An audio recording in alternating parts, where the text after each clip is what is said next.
Bismillahirrahmanirrahim. Assalamualaikum warahmatullahi wabarakatuh. Kami dari kelompok IoT yang membahas mengenai smart feeder atau uh, sistem IoT yang memberikan makan peliharaan secara pintar. Nah, uh, smart feeder ini yang kami gunakan itu komponen utamanya adalah ESP32. Baik, lanjut ke latar belakang.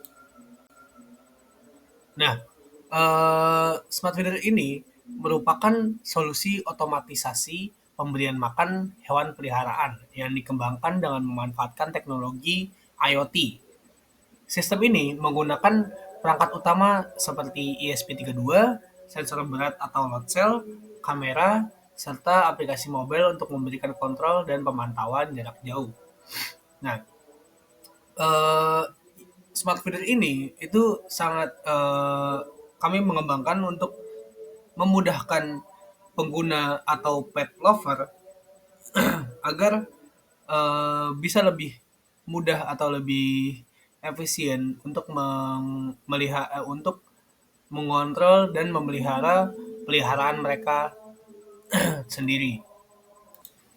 Nah, dengan adanya fitur penjadwalan otomatis dan notifikasi secara real time, pemilik hewan dapat memastikan hewan peliharaan tetap mendapatkan pakan secara teratur meskipun sedang sibuk atau sedang berpergian jauh.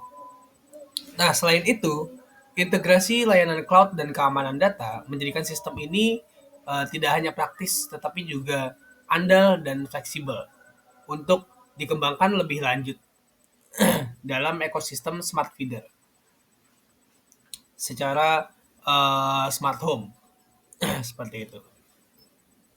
Nah, sistem ini dibangun bukan tanpa tujuan dan manfaat. Antara lain tujuan dan manfaat sistem ini adalah yang pertama adalah untuk mengotomatisasikan jadwal makan dari hewan peliharaan yang dipelihara. Lalu yang kedua adalah mengontrol porsi dengan sensor berat atau load cell tadi, memberikan kontrol jarak jauh dari aplikasi mobile dan suara. Lalu yang keempat adalah mendeteksi pola makan untuk pemantauan kesehatan hewan peliharaan. Lalu manfaatnya kami membagi menjadi empat, yaitu yang pertama adalah untuk pet lover. Selain untuk mengurangi stres dari pemelihara, kami juga memikirkan manfaat untuk lebih praktis saat berpergian. Lalu yang kedua untuk pengguna umum bisa digunakan untuk ikan atau hewan ternak kecil seperti misalkan ayam atau dan lain sebagainya. Lalu untuk di bagian keamanan dan efisiensi, eh, kami memberikan manfaat yaitu untuk memonitoring kesehatan dan pengurangan pemborosan pakan dari peliharaan yang dipelihara. Lalu dari sisi smart home dapat diintegrasikan dalam ekosistem rumah pintar atau smart home itu sendiri. Kita masuk ke desain metodologinya. Yang pertama itu ada purpose and requirement. Nah, di sini langkah pertama itu di tahap ini kita mendefinisikan tujuan dan kebutuhan sistem ini untuk smart feeder. Tujuannya adalah memberi makan hewan secara otomatis dengan fitur pemantauan jarak jauh melalui internet. Dan kebutuhannya ada SP32, motor servo, servo berat, dan koneksi WiFi, dan aplikasi pengendali. Selanjutnya yang kedua ada proses model specification. Di sini kita menentukan use case-nya atau skenario penggunaan seperti memberi pakan secara jadwal, memberi pakan manual melalui aplikasi, memberi notifikasi saat stok pakan habis.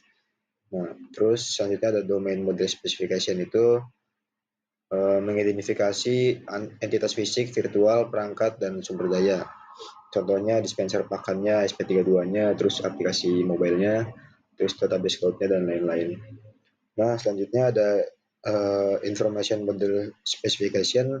Di sini mendefinisikan data dan hubungannya seperti apa gitu.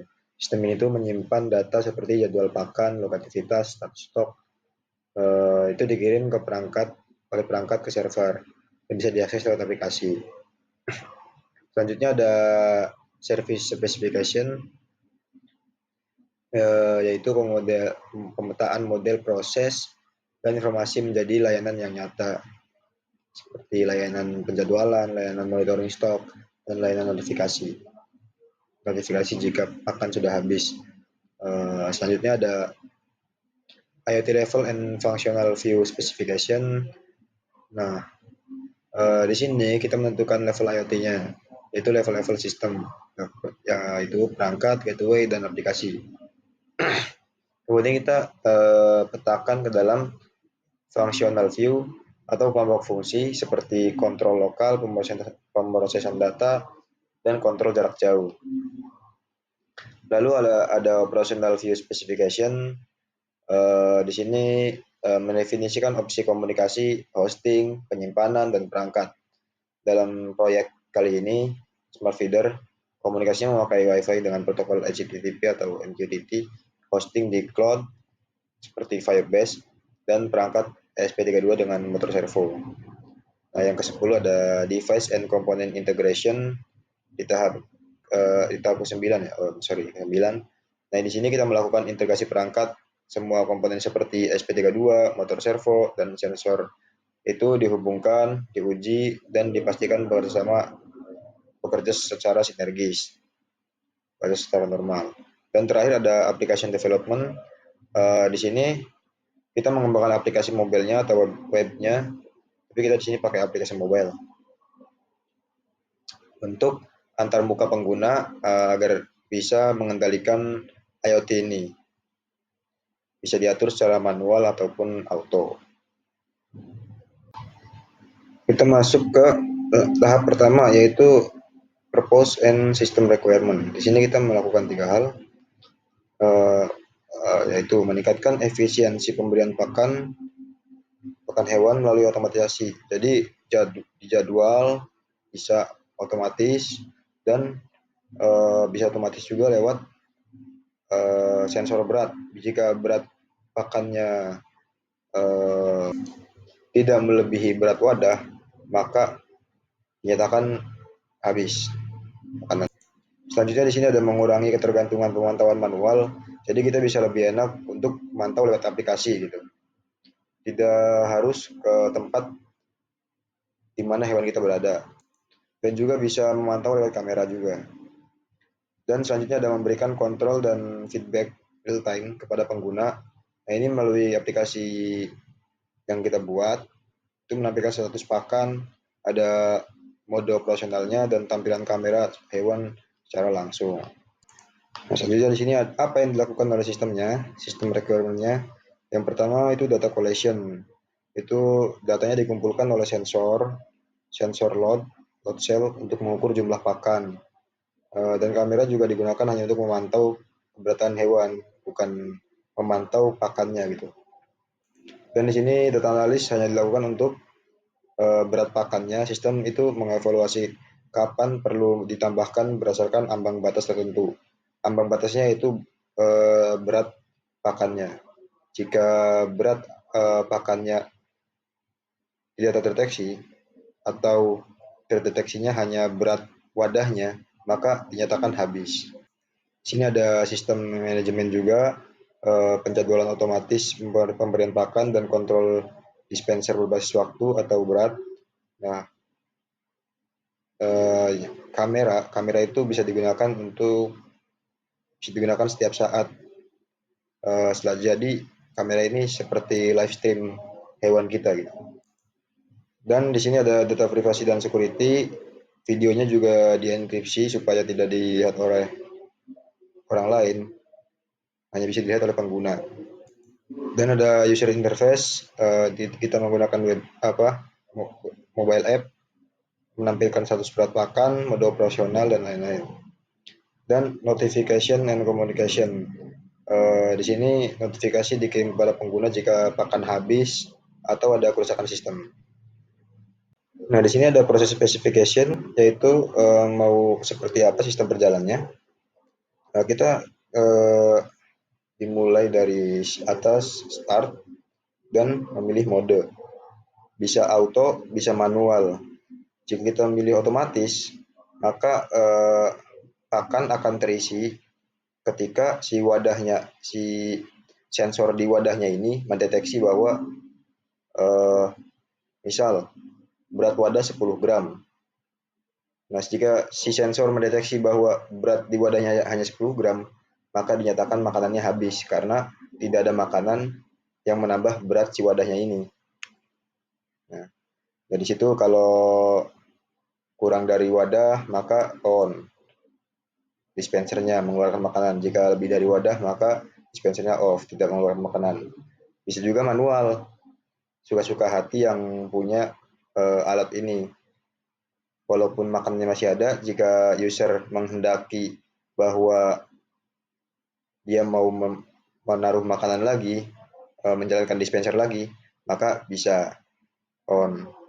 Dia menekan tombol untuk mengeluarkan makanan dan juga bisa tidak menekan apa-apa, yaitu off. Oke, Assalamualaikum warahmatullahi wabarakatuh. Di sini saya akan menjelaskan domain model specification. Pada tahapan ini, sistem smart feeder IoT dianalisis dan dimodelkan ke dalam bentuk domain model untuk mengidentifikasi semua entitas penting yang terlihat serta hubungan antar komponen dalam sistem. Entitas utama dalam sistem ini dimulai dari user sebagai aktor yang berinteraksi langsung melalui apps atau dashboard, yang berfungsi sebagai antarmuka pengendali dan pemantau. Aplikasi ini terhubung dengan virtual feeder yang representasi digital dari perangkat fisik yang dapat dikendalikan dan dimonitor secara jarak jauh. Virtual feeder ini kemudian berhubung ke feeder fisik, yaitu perangkat nyata yang terdiri dari microcontroller ESP32 sebagai pusat sistem yang mengelola berbagai komponen seperti load cell, sensor berat, RTC modul untuk waktunya, kamera IoT, serta servo motor sebagai aktuator pakan. Data yang dihasilkan seperti berat makanan, waktu, dan status aktivitas makan dikategorikan sebagai feeding data dan dapat disimpan dalam on-device resource, misalnya microSD, atau dikirimkan melalui network resource Wi-Fi atau MQTT ke server atau aplikasi. Model ini juga mencakup layanan utama, yaitu feeding service yang menangani proses otomatisasi pemberian makan sesuai jadwal dan kontrol manual jika dibutuhkan. Layanan ini dapat di-subscribe oleh pengguna melalui aplikasi dan memungkinkan umpan balik dua arah antar perangkat dan pengguna. Dengan struktur domain model ini, sistem smart feeder dapat dikembangkan secara modular, scalable, dan mudah diintegrasikan dengan layanan IoT lainnya. Oke, selanjutnya adalah diagram information mode specification. Entitas utama feeder unit memiliki atribut feed level 1 sebagai indikator jumlah pakan. Jika feeder level 1 kurang dari threshold, maka feeder unit akan memicu aktuator untuk menyalakan dispense motor 1 atau motor status on. Data level pakan diperoleh dari load cell sensor atau wake sensor 1 yang mengirim nilai wake ke feeder unit. Sistem memiliki dua mode, auto dan manual, dikendalikan oleh mode control atau mode status. Jika mode status sama dengan auto, maka aktuator akan aktif otomatis. Namun jika manual, pengguna dapat mengontrol sistem lewat aplikasi feeder app yang mengirim user comment dan menerima status serta live stream, status view, dan stream view. Live stream dikirim oleh kamera 1 melalui stream URL, memberikan visual kondisi pakan secara langsung kepada pengguna. Sistem ini memastikan pemberian pakan otomatis sekaligus memberikan kontrol dan pemantauan real-time dari jarak jauh. Oke, selanjutnya adalah diagram service specification. Layanan pertama adalah RTC Monitoring yang bertugas memantau waktu secara terus-menerus menggunakan modul RTC. Ketika waktu telah mencapai jadwal pemberian makan, RTC Monitoring akan memberikan trigger ke feed level service.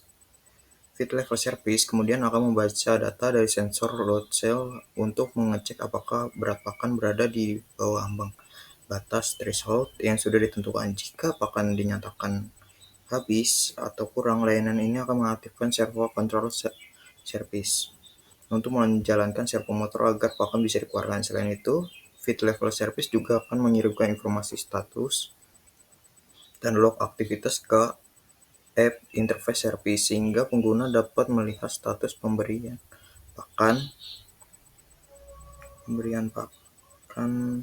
melalui aplikasi. Di sisi lain, terdapat kamera monitoring yang beroperasi secara mandiri tanpa dipicu oleh layanan lain. Kamera ini terus aktif untuk menampilkan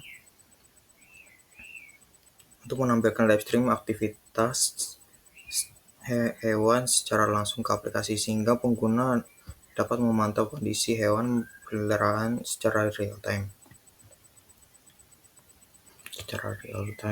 Dengan peningkatan layanan ini, sistem menjadi lebih modular dan mudah dikembangkan. Masing-masing komponen bertugas sesuai perannya, namun tetap saling terintegrasi dalam menjalankan fungsi utama, yaitu memberi pakan secara otomatis, terjadwal, dan transparan bagi pengguna. Assalamualaikum warahmatullahi wabarakatuh. Di sini saya akan menjelaskan tentang IoT level specification. Nah, di tahap ini tuh kita menjelaskan arsitektur sistem IoT untuk aplikasi feeder otomatis yang terdiri dari dua bagian.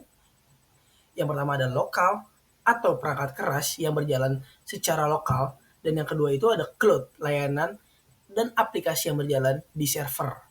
Nah, diagram itu menjelaskan bagaimana proses lokal berinteraksi dengan sistem cloud untuk mengontrol, memantau, dan menyimpan operasional. Nah, di sini saya akan jelaskan yang pertama-tama ada bagian lokal. Nah, komponen lokal itu bertugas mengelola operasi fisik seperti pengukuran berat makanan dan pemberian makanan secara otomatis. Nah, di sini saya akan jelaskan komponennya. Di sini ada pertama itu ada sensor, nah, yaitu atau local cell. Nah, dia itu berfungsi untuk mendeteksi berat makanan yang tersedia atau diberikan. Nah, yang keduanya itu sensor ini mengirimkan data ke unit pengendali controller untuk dianalisis. Nah, poin keduanya itu ada controller atau ESP unit. Nah, di sini dia memiliki 3 poin utama. Yang pertama, unit utama yang memproses dari data dari sensor. Yang keduanya, mengontrol kamera dan aktuator atau dispenser. Nah, yang poin ketiga itu menjadi penghubung antara sensor, kamera, dan aktuator. Nah, poin ketiga dari bagian lokal itu ada kamera atau ESP32 cam. Nah, di sini juga memiliki 3 poin juga utama. Yang pertama bertugas menangkap gambar atau video saat proses pemberian makan berlangsung.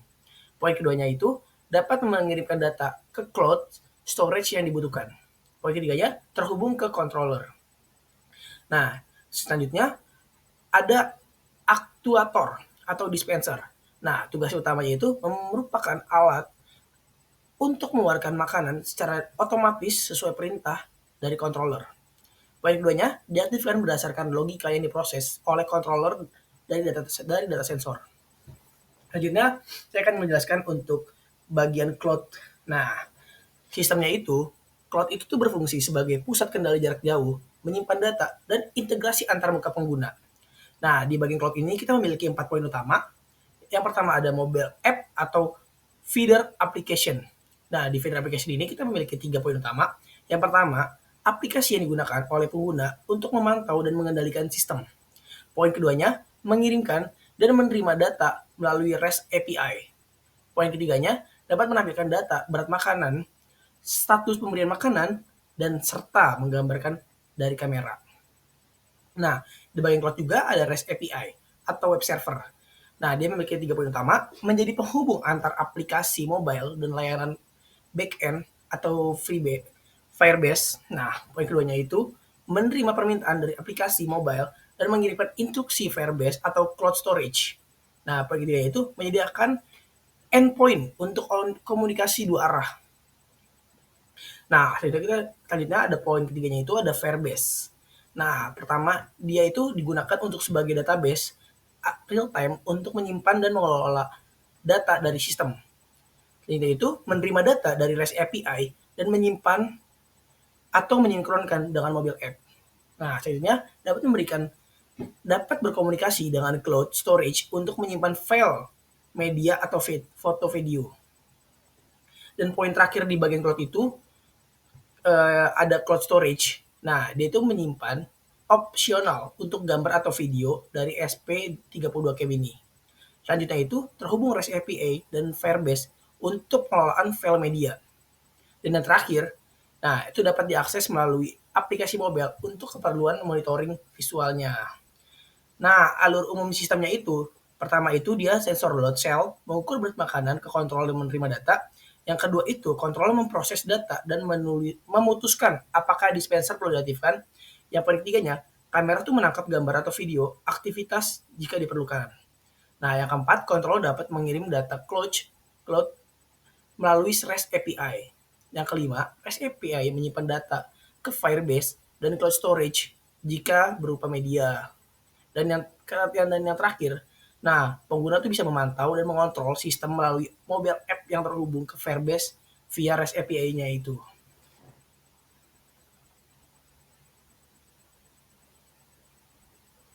Nah, selanjutnya saya akan menjelaskan untuk tahap yang fungsional, view specification.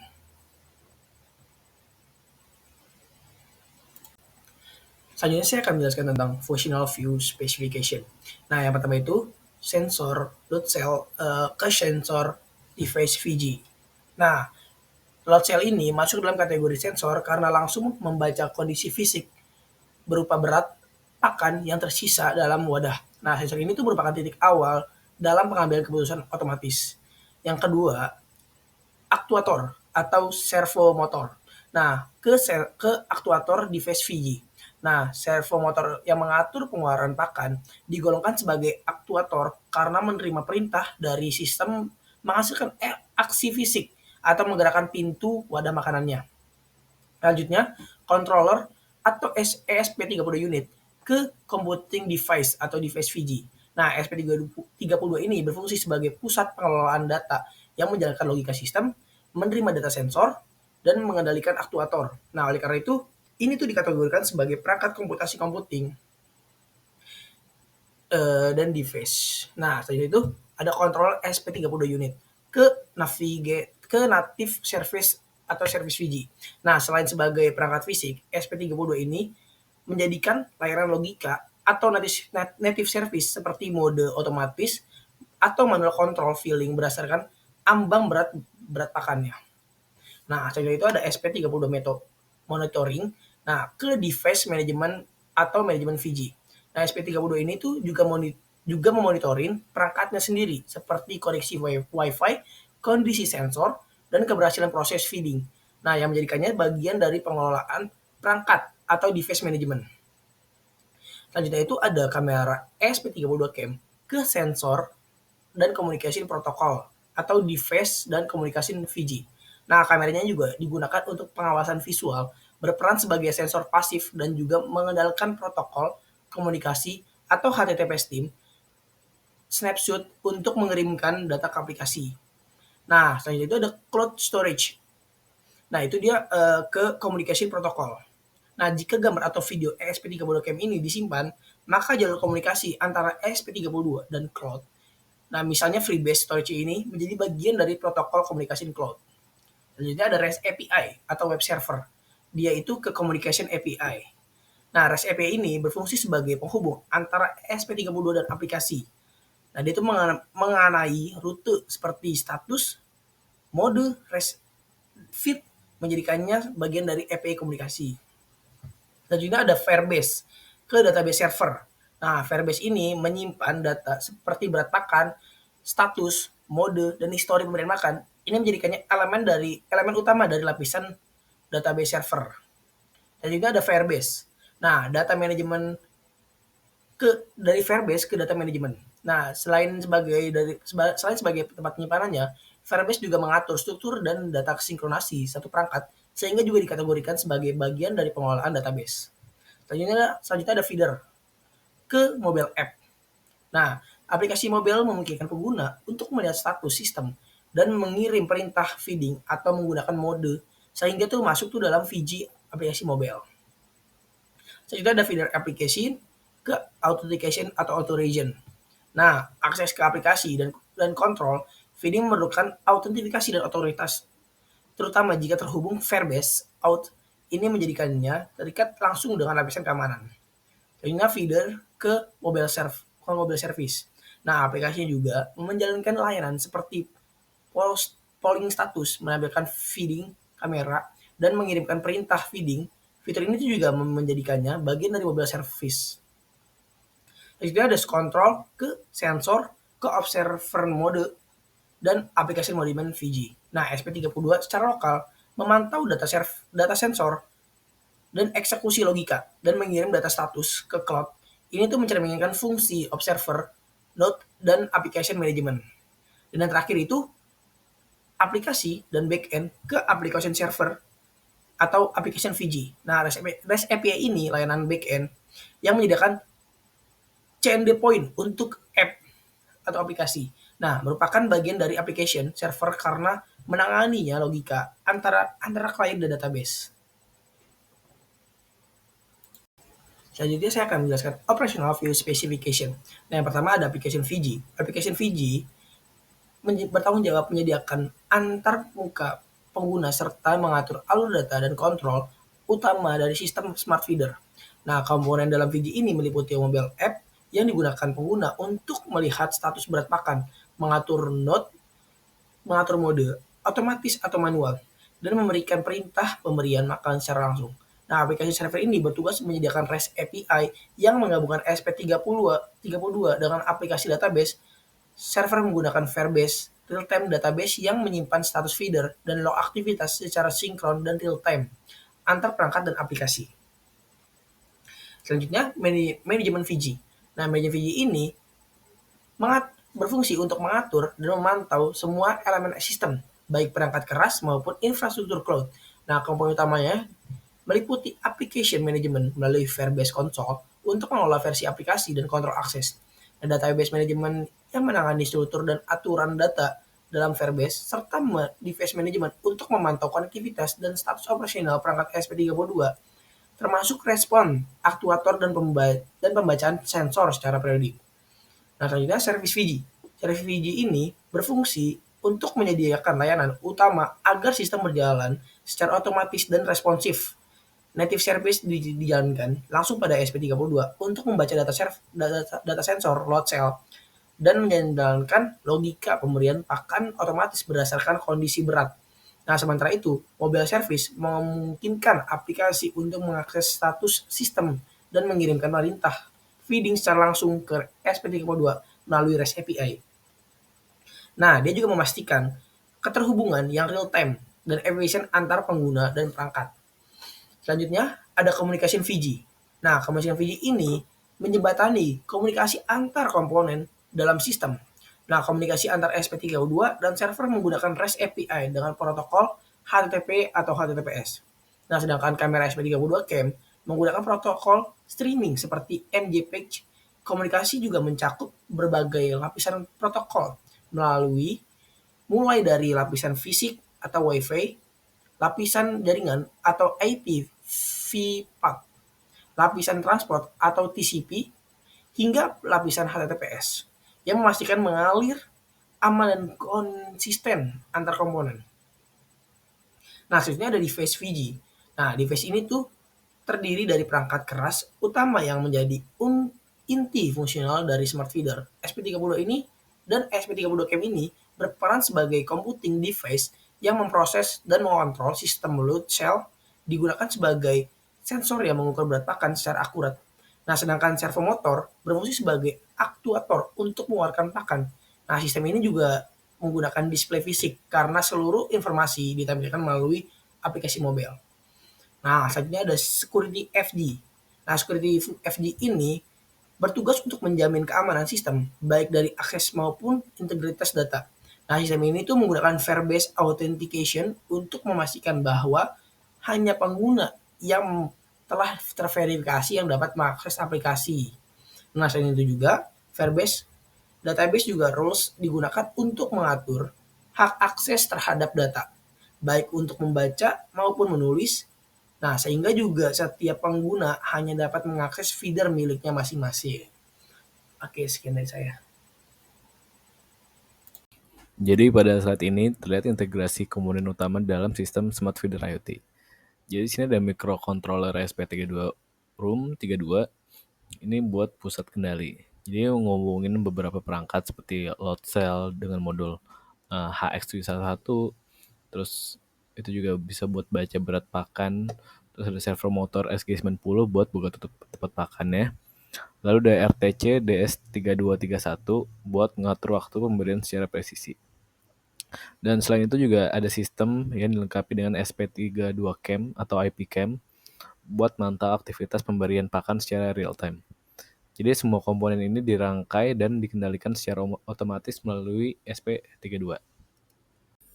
Jadi di slide ini ada UI dari smart feedernya. Jadi di sini user tuh bisa ngejadwalin pemberian pakannya, terus bisa nambahin jadwal baru, bisa lihat log activity atau historinya, terus juga bisa ngakses kamera secara real time. Dan aplikasi ini juga udah bisa ngasih notifikasi dan status terkini.